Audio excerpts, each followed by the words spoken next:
Welcome to Mom Jeans. My mama uses Proverbs. Thank you for listening. Bye.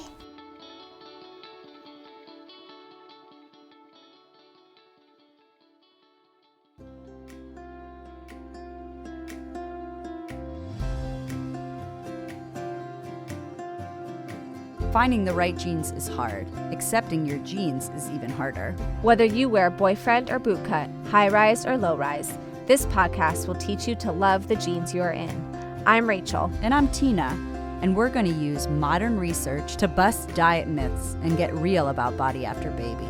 We're going to take you on a journey of unpacking your old beliefs about food and weight so you can learn to nourish your body and raise body-confident kids. So put your booty in a chair and let's talk mom jeans.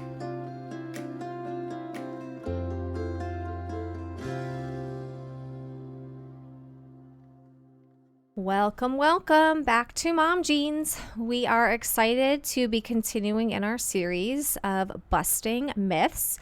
And I'm sure that you are all wondering if we're going to touch on the whole dieting myth. Don't worry, today we are.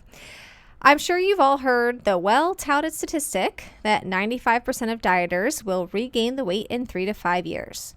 So everyone can kind of scoff at the fad diet, but then they see that captivating, success stories on commercials or before and after pictures on Instagram, or they hear their friends talk about how many inches they lost. And people kind of are tempted. They secretly wonder if it does have any legitimacy to it. Did this person, this friend, finally find the answer? So today we are busting the myth that diets are effective for permanent weight loss. In this episode, we want to give it to you straight. Okay, we're going to do it. We are going to cover both the nutrition science and the psychology of why diets work short term. That's right, we said it. No. And then why diets don't work long term. Okay, there we go. That's better. And then we are interviewing the fabulous dietitian, Dalina Soto, to help us bust this myth even further. All right, so what is a diet? According to our friend Wikipedia, in nutrition, diet is the sum of food consumed by a person or other organism. The word diet often implies the use of specific intake of nutrition for health or weight management reasons. All right, Tina, why do diets work short term or temporarily? I don't know if y'all know this about me, and I hope you do, but if you're just joining in on our podcast, maybe you don't, but I don't like diets, okay? And giving y'all the reasons that diet only work in the short term and not the long term, if that's going to have you not diet, then I'm going to do it. So most diets are some form of restriction, and this can be from only eating grapefruit, eating between the hours of 12 and 6, and giving it a fancy name like intermittent fasting, cutting out meat, hating on carbs and never eating them again. Fine. It doesn't matter. If it's based off restriction, it's a diet. If it smells like a diet, it's a diet. And they're all terrible for you, and in the short term and in the long term. But I'm going to explain why they may actually work in the short term and why people continue to engage in that diet mentality. So when we restrict our bodies will compensate in order to save our lives. When dieting, most often, restriction is drastic and only sustainable for a short period of time. And because these diets are often drastic, they result in quick water loss, which is why people can lose, X number, crazy number of pounds in 1 week. The reason being is that every molecule of carbohydrate, you have 3 water molecules. And while most diets restrict out one of the main macronutrients, carbohydrates, that when you don't eat them or restrict them, you will feel like you are thriving because you lost X number of pounds in 2 weeks and believe that it's working. But unfortunately, that number loss, that weight loss, the majority of that is actually water and or muscle loss. And then, yes, eventually, if you keep up this terrible restriction, your body's going to have to end up turning onto itself and eat muscle and fat as fuel if you aren't giving it nutrition through food. All right, on to you Rachel, tell us a little bit more about the psychology behind this. All right. Is that what you're going to be talking about? Yes, I am. Yes. Because I always talk to clients about a sense of purpose. The bottom line is that all humans need to identify their sense of purpose in order to feel like they're living a meaningful life, right? We all kind of want a reason to get up every day. So sometimes our purpose is the things we need to do to literally survive, like shelter, air, warmth. But the deeper sense of purpose that creates contentment is when people are able to define goals and ideals that are personally meaningful and reach beyond ourselves in some way to the greater connection to or impact on the world. So purpose gives our life meaning when we feel lost and disconnected. I bet you know where I'm going with this. In almost every story of body image distress or disordered eating, there's an element of where and when food, weight, or exercise became a way for a person to hide from pain, cope with uncomfortable feelings or trauma, and find purpose. So, for example, at a year into the pandemic, NEDA, that's the National Eating Disorder Association, reports that calls to their eating disorder hotline are up 70%. Whoa. And I personally am seeing this in my practice as unspeakable amounts of people turned to exercise or controlling food during quarantine and the extended period of social distancing in order to cope with the loss of jobs, hobbies, interests, school, and connections that gave them a sense of meaning in the world.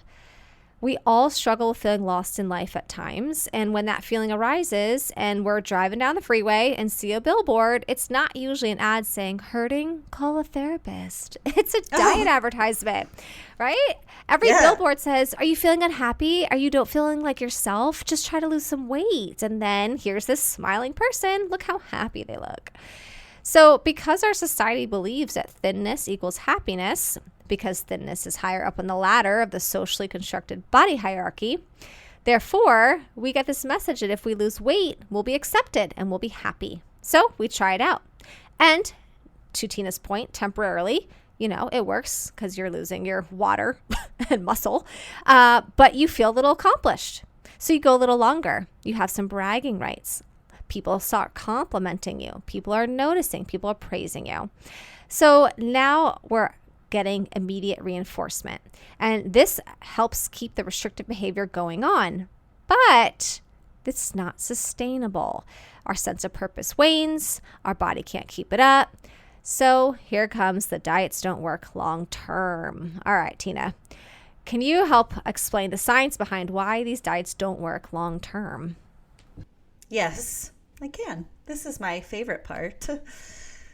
Now, while some people, such a small percentage, tiny percent, can sustain this way of torture, of restriction for longer than a couple of months or maybe a year or so, most people cannot keep up with this form of deprivation.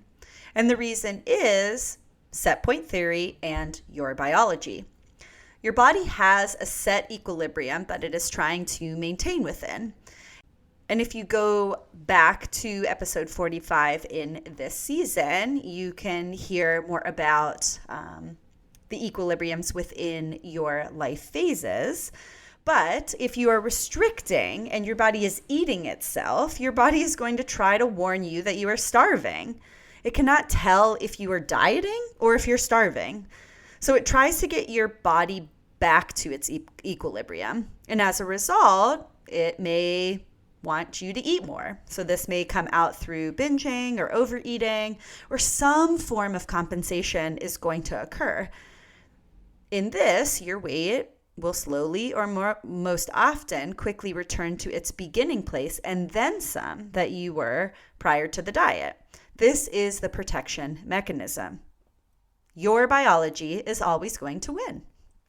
So one of the many flaws with research is that most of the studies do not control many of the aspects of one's intake, and therefore there are too many variables to see if the quote-unquote diet is actually working. And there are not many studies done that show long-term success. Many of them are only done for 6 months to 1 to 2 years. So yeah, if you look at some studies within the first year, the participants may have lost weight or been at a lower weight than the beginning. But if you actually tracked the weights, you may see that towards the end of some of these studies, the participants are actually in an upward trend despite being lower than where they actually started. But the study is skewed. It's going to show that the participants lost weight and quote unquote kept it off. So in short, research is flawed. Diets don't work. And our society has a lot of work to do so that people can start trusting their bodies and not live the rest of their life trying to shift their weight. Rachel, can you go a little bit more into what happens emotionally when people are dieting long term?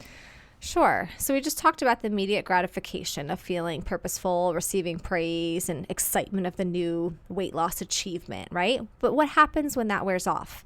So Tina touched on the deprivation mentality, but I want to touch on how exhausting it is to have to work so hard at something that is just so not right. So there is a diet rebel concept. Remember how we discussed that diets work for a minute because it gives a sense of purpose? Well, just like you can't slap a Band-Aid on a gaping wound that needs stitches and expect it to heal the wound, you cannot slap a weight loss goal on deeper underlying emotions and triggers that contributed to the sense of purposelessness or other emotional wound that led you to seek out the diet in the first place. So while self-care and healing those traumas may have an impact on your relationship with food and exercise and change your body, it's only a side effect. No juice cleanse can cleanse the pain from your trauma. No sugar avoidance can help you avoid setting boundaries in your toxic marriage. And no running on the treadmill can help you run from the internal wounds you carry wherever you go. But you know what can work? Therapy, healing, trauma work, and aligning to the values that help you make meaning in life. Those actually will change your relationship with your body. So diets don't work long term because they aren't addressing the real problem. The problem is internal pain, not your external body. Ooh, that was deep, Rachel, and I got chills. So I think we should keep going and bust this myth. Let's do this. So I'm going to tell you a little bit about Dalina, our upcoming guest. Dalina Soto is the founder and bilingual registered dietitian at Your Latina Nutritionist, mom of 2 and a first-generation Dominican American. Throughout her career, Dalina has worked in the Latinx community as one of the only Spanish-speaking dietitians helping clients ditch diets. Through Instagram, she has been able to expand and reach Latinas all over the world and has helped them ditch the diets and practice body respect. Let's get to it.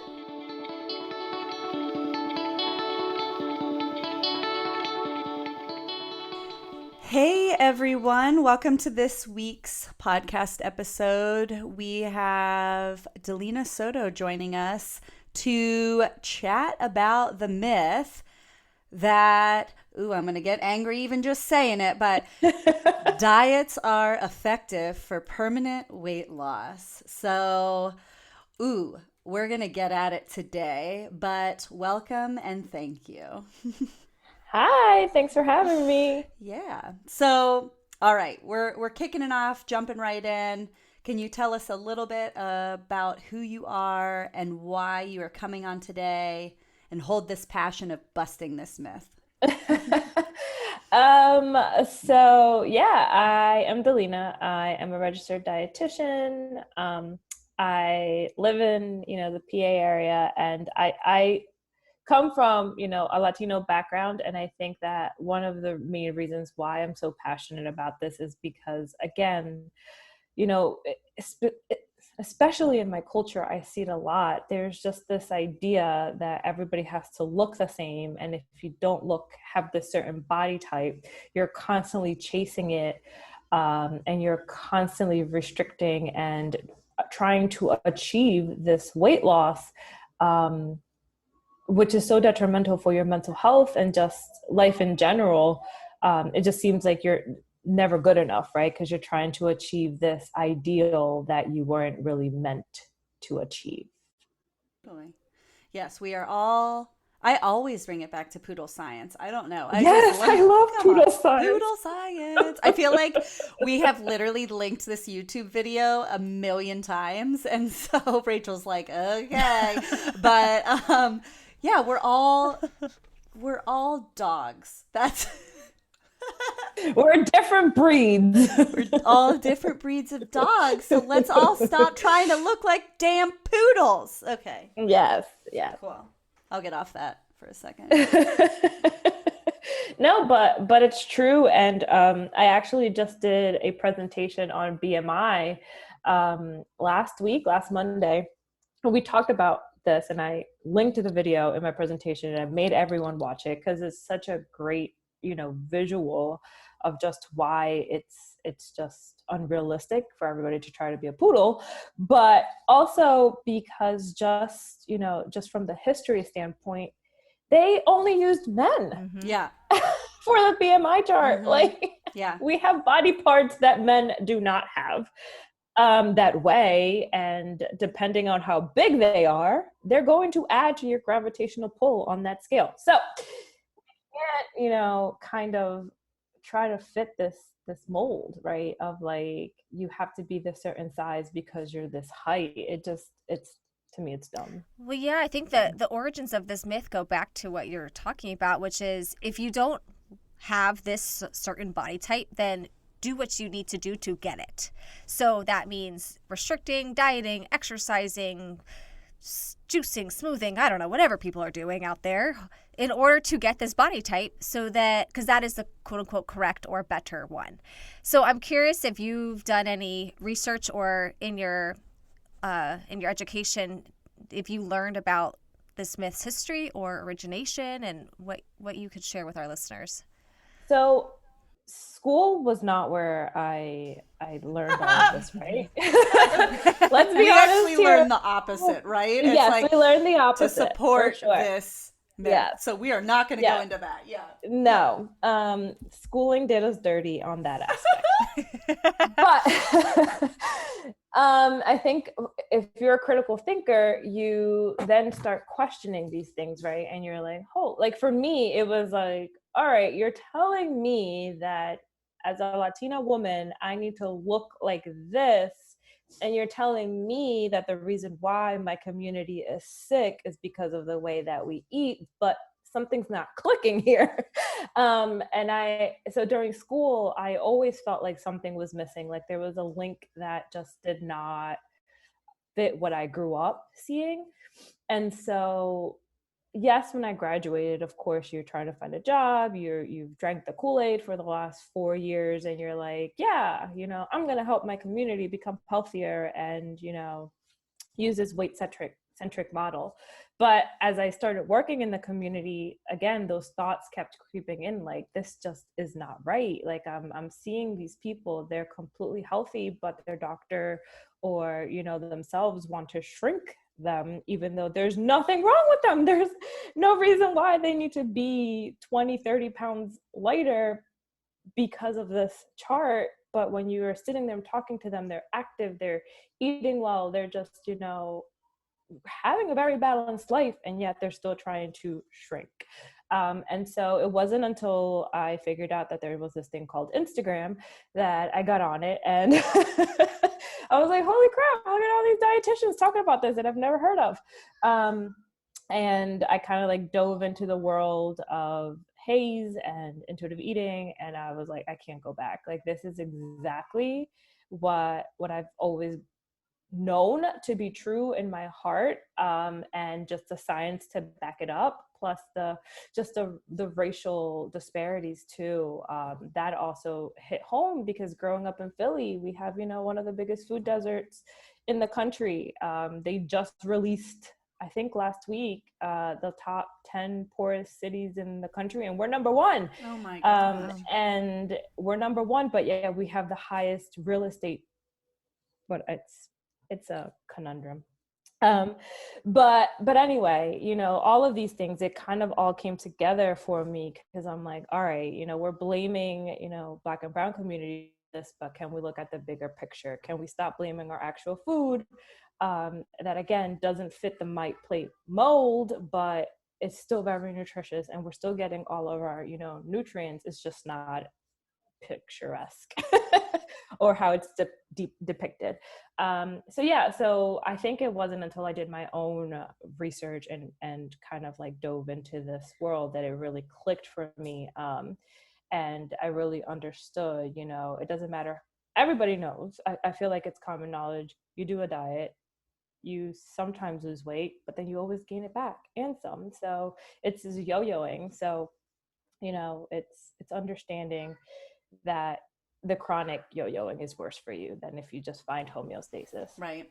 Yeah, I think research out there does support, depending on the research you're looking at, but research does support that, like, it isn't the individuals at the higher weight or holding the higher BMI, but it's the individuals that are engaging in the chronic dieting, the yo-yo dieting, or the weight cycling that actually is,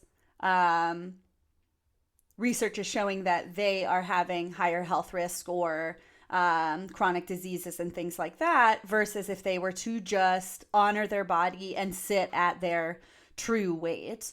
I think one of the most influential moments for me recently was when this was a couple years ago, but when I was listening to Dr. Lindo Bacon speak, and they were saying that part of their work is they take research and kind of break it down. And if you look at a research study that's supporting weight loss and saying this weight loss or this diet was effective for weight loss, what Lindo did was they plotted out the weight markers for the entire duration of the study. And so what you would find is that the start and finish weight was actually lower. The finish weight was lower than the start. But if you plotted out every single weight, you would notice that upon like 3 months to the research study closing, the weight actually started to trend up. So if we would have seen this research 2 years, 3 years, 5 years later, the individual may have been at a higher weight because the diet they're engaging in isn't sustainable for a long-term pattern. And the weight loss that they achieved was really only sustainable for a very short period of time. And that to me was like, thank goodness for individuals like Dr. Lindo Bacon that's able to kind of sit down and debunk the research that's out there and really point out that this study is ultimately flawed and only providing us kind of a pretty picture, but not the actual reality of what's happening. So no, I think that's something I always think about too with the research is you have to think about, you're coming in, you're like, I'm part of a research study. This is so cool. I'm finally going to get to do it. They're going to get the answer. And you're so motivated. The brain has so much power over us, right? You're so motivated. You want to please these researchers. You want to prove them right, that even the most restrictive thing seems doable, right? Because it's only for this short amount of time. I'm going to show them and prove them that I'm the best, that I can do it. And there's a lot too that there's a lot of human, aspects that go into these research. It's not like you going on your own and trying something crazy. You're probably not going to be able to do it long term because you don't have that that want to please the researchers or to please, whatever motivation is behind it. And so I think it's very different too. Like when you look at that, right? People are able to do it because there's other motives too that are human motives they're coming into play. That's just not natural, normal, regular life. One of the things that makes me the most frustrated about this myth is when I see parents engaging in these conversations, either at the playground or even on these like mommy Facebook groups or social media groups. Like I will literally see someone post, hey, I have a wedding in a few weeks. I need to drop X amount of pounds. Like, what should I do? And like 250 people will comment, cut this out, do this, do that, do this. And sometimes they'll be like, how about maybe you just buy a dress that fits? And everyone will like attack me. And I'm like, well, now I'm scared for my You're the salmon. salmon swimming upstream. Yeah. Sorry, girl. Yeah. But it's so frustrating to see people be like, oh, all I did was cut out, I don't know, eating and breathing and water and sleeping, and I looked great in my dress. And it's just so harmful. So I'm curious how you see this like perpetuation of, hey, diets work and this is all you have to do. How do you see that being so harmful to people? It's really harmful. I try not to place judgment on the person and more of like, let's look at the big picture and how society has allowed this to happen. I often, get really angry at when fingers are pointed just on humans in that like we want to be pleased, we want to be liked and accepted, and this is what society has taught us, right? That we need to be a certain size in order to be accepted. And so all these people are saying all of this because they've done it, and they felt great when they did it because maybe they were praised and they felt good, but now they probably are not at that same size, but they feel like experts because they did it once. And then, this person's asking for help. So they automatically feel like, oh yeah, I can help you because I did it and it worked for me. And I think that that's, again, the like, it's like, it's the unfortunate issue with social media and just the media in general, that again, people are boosted, like this person did it. Like when you look at magazines like People magazine or like, the other tabloids, they always have pictures of people like this person, like New Year, New Me, that in January, these magazines are going to be full of it. But again, you're not looking at like what kind of restriction were they doing, how detrimental was it for their health, their social, just life, just were they able to just like enjoy time with their family? Like there's so many other things that, yes, you can restrict and do all of this, but is it worth it? That's usually what I ask. Like, is it worth it? It's not your fault for wanting to do this because we live in this society, but I want you to step back and detangle it and think of like, what is it that you're trying to achieve?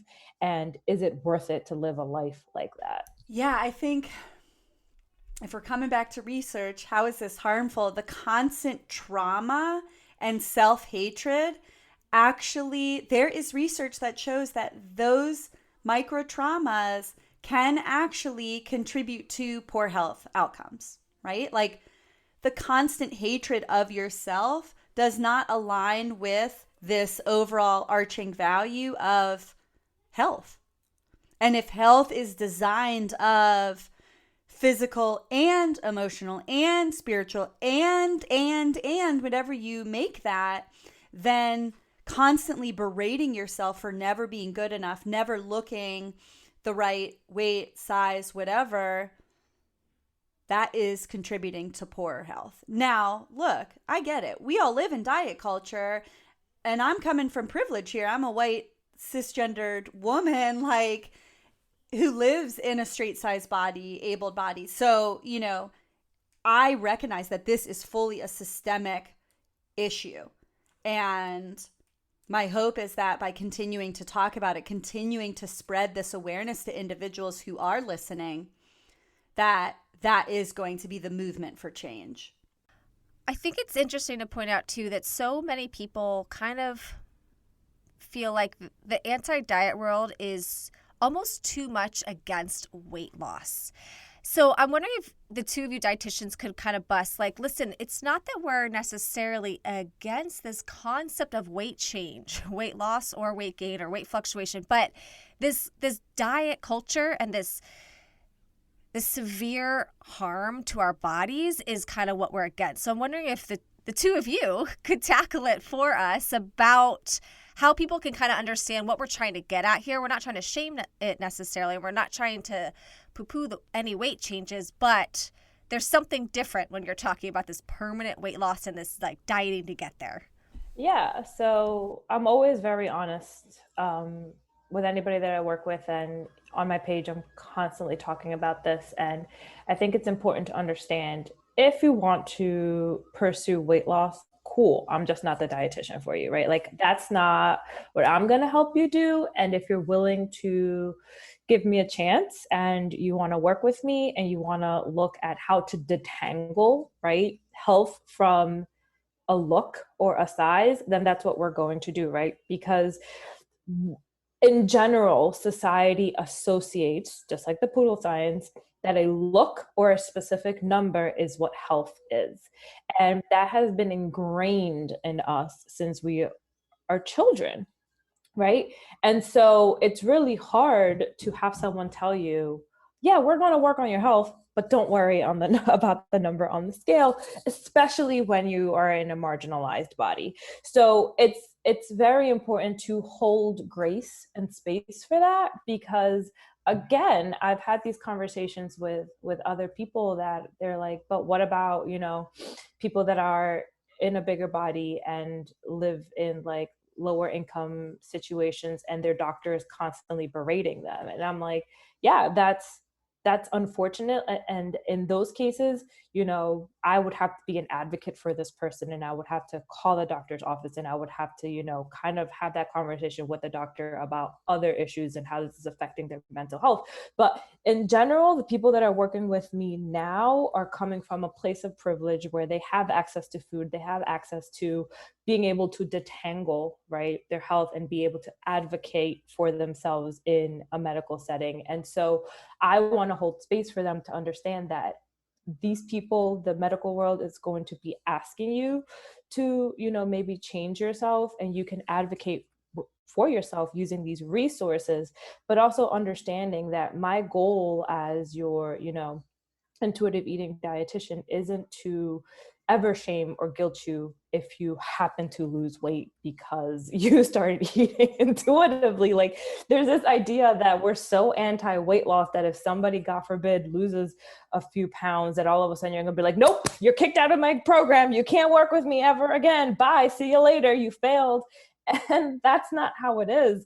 The goal is to help you find your weight stability, and whether that fluctuates up, fluctuates down, or stays the same, I'm still going to work with you, and I'm still going to help you, again, detangle your idea of health so that you're actually finding the true meaning behind it and what it means to you. I don't care what happens to the number on the scale. Right. Yeah. For me, I usually explain to clients, like, my philosophy and what I'm going to guide you with is that I don't force weight change, even for individuals that need nutrition rehabilitation to weight restore. I'm not forcing weight change. We're just fueling your body. And that weight shift happens naturally. I'm not forcing it. It was going to happen whether or not you were working with me or somebody else. So the forced weight change is what I don't engage in. So I think that was a great question, Rachel. But I want to shift it into coming back to the harmful, because all of this is encompassing that. How do you see this specifically within the BIPOC community? How do you see this harming those individuals specifically? As in weight loss? Or the idea of weight loss? Weight loss, convincing. Yeah. Hey, weight loss is permanent. It's dieting is an effective tool for weight loss. How do you see that affecting the BIPOC community specifically? I think it really all stems back to, again, the science being skewed, and the research kind of all wanting everybody to look a certain way to uphold a certain way of portraying yourself, right? So like if we think about it, it harms us in more ways than one, because not only does it affect us constantly trying to look like someone or that we're not meant to look like, right? But it also affects our mental health. And a lot of the times, not only is it affecting our mental health, it's really deteriorating our culture, right? So often I hear, a lot of the people that I work with, like, I can't eat this because it's bad for me. So we're trying to achieve a goal that's not for us. We are suffering, mentally, and that's, also a big part of our health. And then we're kind of getting rid of our culture. It's like we're all being whitewashed, that there's really no other way to say it, because again, when we look at the guidelines and we look at what like nutrition is, none of our cultural foods fit that. And so we're losing ourselves. We're not only just losing, our health, we're also losing our identity as we're trying to fit into a mold that wasn't created for us. I think it's important to recognize that the pressures are to fit a mold, and that mold isn't the right mold, right? For most people, and it is a privileged mold. So I think that just in and of itself is harmful, right? Yeah. Yeah. Because, you're losing yourself. And it's something that I see a lot in, again, the American culture has done such a great job of infiltrating themselves into other cultures. I just finished doing a podcast episode with Christy Harrison, and I said, I'm from the Dominican Republic, and they're celebrating Thanksgiving and Halloween there now. What? This is it's not part of our culture, but everybody idolizes the American way. And it has been like that since Hollywood, right? I think it is Christy that says in her book how like Hollywood kind of like did this, great job of making it seem like America is the place to be, right? And again, South America is the same way. So many idolize the way that the United States portrays itself, that we take the research from the United States and try to apply it in these countries, and yet the research isn't meant for The research is on white men, white yes, women, yeah. white men. And again, it's taken and trying to put it into context in these countries where, again, it's just losing yourself, losing your identity because you're trying to mimic what you think is correct.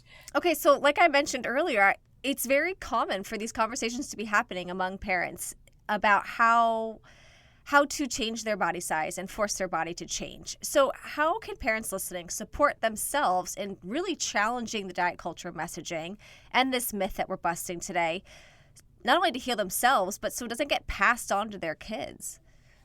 I think it's being very honest with your kids and yourself that you're not always going to have amazing days in your body. And sometimes you're going to say something mean about your body, and acknowledging that to your child, like, hey, mommy said this about her body because she was having a rough day, but this isn't true.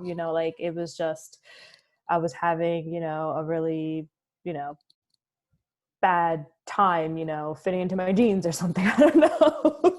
But being honest with them and I think more importantly is showing them body diversity as you're trying to also understand how you fit into all of this.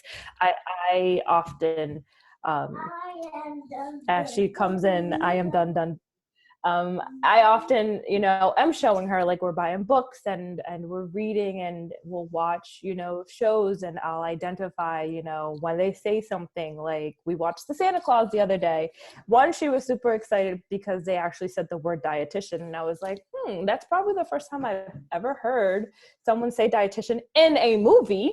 Wow. But they didn't say it in a good context because it was when the Santa Claus became Santa and he was in a bigger body. Oh, and he was we watched that too. And he was had to have a conversation about it. Yeah. Yes. I had to pause the movie and be like, okay, this is actually very fatphobic. Let's talk about this. Yes. And I had to tell her that, I'm like, he's becoming Santa Claus, and Santa Claus is a man in a bigger body. That's it.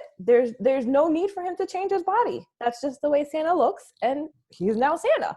And again, it's having these conversations as they're happening, either pause it or coming back to it later. I usually try to tackle it as it's happening, but like when the doctor also in the movie was like, maybe you should cut back on the milk and cookies. And I'm like, no. You can have this milk and cookies. Just brush your teeth afterwards. But yeah, it's having these frank conversations with them, but also showing them that there's other types of bodies so that they're not just always seeing the same types everywhere. I think that that's important. And answering questions, like if they're curious, answer them as you're learning also to accept your body and accept, what's happening. I love that though, because it's like, have these conversations, right? And we can flow into what that actually can look like. But like you and Rachel are saying, like, wait, pause the movie. Let's talk about that. Let's call it what it is. That is fatphobic.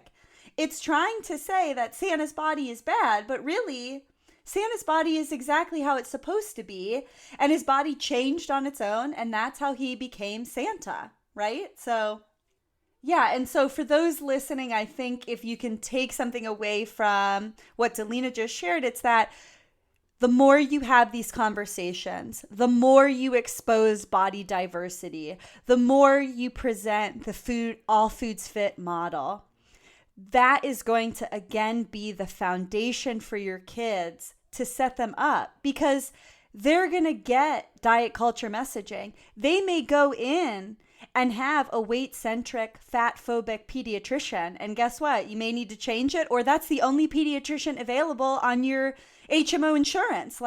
And so I think these conversations are really the building of the foundation so that they can ultimately be aware, have the education, and make the choices for themselves and prevent a life of torture through dieting.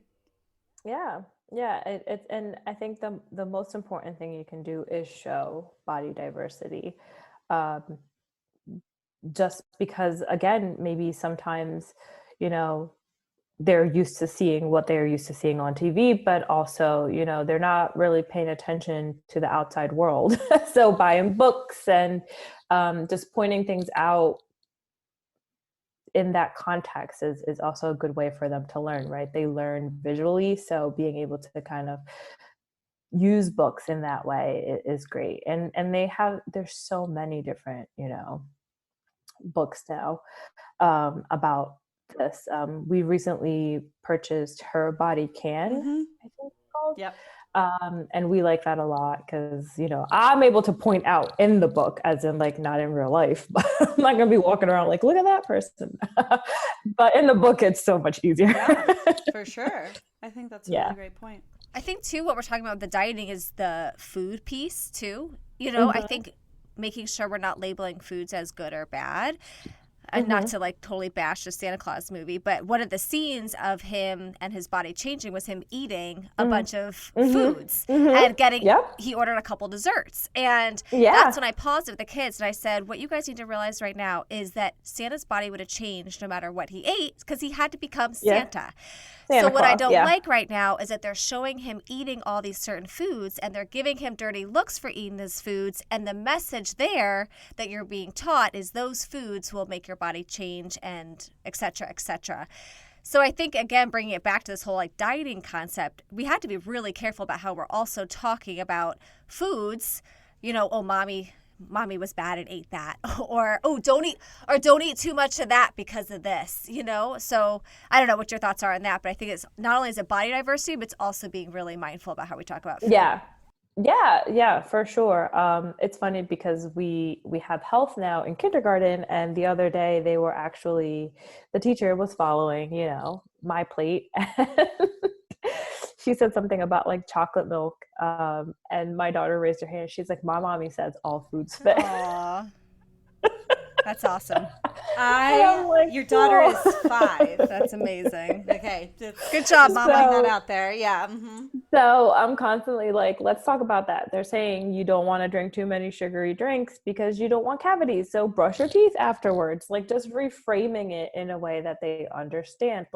Because again, it happened in her preschool where the dentist came and they taught them this song about sweet foods not being good for you. But again, in the context of your teeth, not just in general, but again, it sticks with that, you shouldn't eat anything sweet. You shouldn't eat cookies and things like that. That's what the song was kind of saying. They were stick to fruits and vegetables, but don't eat this. And she came home singing it and asking me questions. And I'm they're just saying this because sugary drinks and sugary candy or whatever can sit in your teeth and cause cavities. We don't want that. So you're allowed to have the lollipops. You're allowed to have the cookies. You're allowed to have all of those foods. We just need to brush your teeth afterwards. And after that, she's never had questions. It's so funny because fruit can do the same. I know. Right? I was just thinking that. Yeah. sugar. But the dentist didn't say that No, to of course her. not. Yeah. I think the one angle as well is that, okay, this is for our kids. And then also for us, we're being fed as adults this information that tells us, oh, okay, you want to lose X amount of weight for that wedding, just go on the keto diet, right? And the keto diet is going to make you lose rapid weight loss. But let's think about it. It's like, one, this diet was originated for children with epilepsy because research shows that the high fat content can help lubricate the nerves in your brain to help decrease seizures. So it's better to have 2 seizures a day than 100 and not eat carbohydrates and low protein, right? So like, let's put that into context. But for adults that don't need this diet, that are going on it, your body is able to lose, let's say 20 pounds in 2 weeks because it's losing water.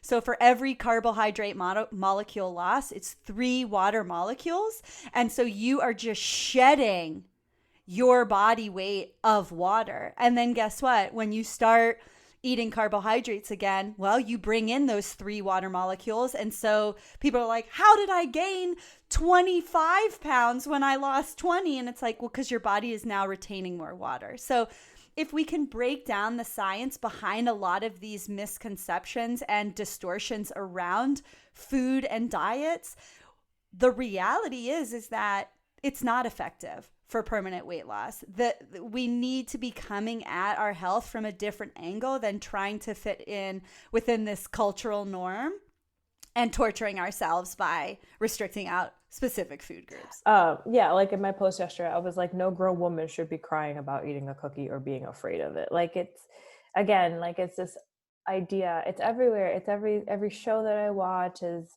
It's absolutely every single radio, news, or commercial that I watch. It's everywhere. So again, it's identifying what it is that you want to achieve in life. Like, what health goals do you have? Do you want to be able to run after your children? Do you want to do this? Do you want to do that? You can do that at any size. And it's, again, detangling the idea that a look or a size is the definition of health. I think this is such an amazing conversation that we could literally chat forever about. Yeah. So I appreciate you coming on and sharing with our listeners your expertise. And can you tell our listeners where they can find you to get more information and more of your wisdom? Yeah. So you can follow me on Instagram, your.latina.nutritionist. Thank you so much, Dalina. Thank you for joining us. Thanks for having me.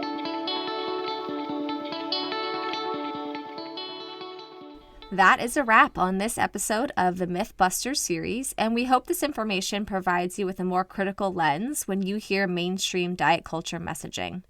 Please reach out to the person interviewed to connect with them in the ways they listed, or you can check out our social media pages at Mom Jeans the Podcast for details on the episode and to find our guests' information. And if you love the episode, please leave us a rating and review on iTunes and recommend this episode to a friend. Sending you the inner strength to accept your jeans with a G and wear the jeans with a J. Bye. This episode of Mom Jeans was produced and edited by Rachel Coleman and Tina LeBoy. Just a reminder, this episode is not a substitute for therapeutic counsel or nutrition advice. Thank you to Jerry DePizzo for the music production. You can find episode information and show notes at www.momjeansthepodcast.com. Follow us on Instagram at Mom Jeans the Podcast, and join the Mom Jeans the Podcast Facebook group to find a community of mamas learning to love their bodies and discussing the episodes. Thank you. Thanks for listening to Mom Jeans. See you next time.